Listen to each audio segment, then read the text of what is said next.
Hi అండి. ఈరోజు నేను దొండకాయ ఫ్రై చేసుకున్నాను.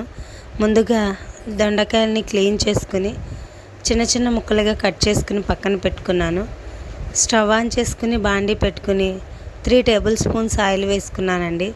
తాలింపు దినుసులు వేసుకున్నాను. అవి కొంచెం ఫ్రై అయ్యాక ఒక ఉల్లిపాయని కట్ చేసుకుని వేసుకున్నాను. ఉల్లిపాయ ఎగేటప్పుడు కొంచెం సాల్ట్ వేసుకున్నానండి. 5-6 వెల్లుల్లి రెబ్బలు దంచుకుని వేసుకున్నాను. ఒక పచ్చిమిర్చి కట్ చేసుకుని వేసుకున్నానండి. అవి ఫ్రై అవుతున్నప్పుడు ఒక రెబ్బ కరివేపాకు కూడా యాడ్ చేసుకున్నానండి. అవి కొంచెం ఫ్రై అయిన తర్వాత నేను ఏదైతే ముందుగా కట్ చేసి పక్కన పెట్టుకున్న దొండకాయలు ఉన్నాయో అవి కూడా యాడ్ చేసుకున్నాను. ఈ దొండకాయల్ని ఒక 5 మినిట్స్ నేను హై ఫ్లేమ్లో ఫ్రై చేశానండి. దానిలో కొంచెం సాల్ట్ యాడ్ చేసుకుని హై ఫ్లేమ్లో 5 మినిట్స్ ఫ్రై చేసిన తర్వాత సిమ్లో పెట్టేసానండి.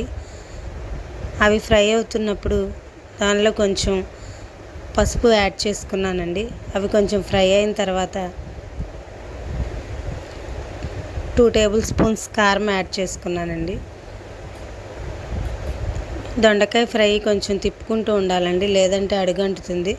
అవి ఫ్రై అయిపోయిన తర్వాత దానిలోకి కొంచెం కొత్తిమీరని యాడ్ చేసుకున్నానండి.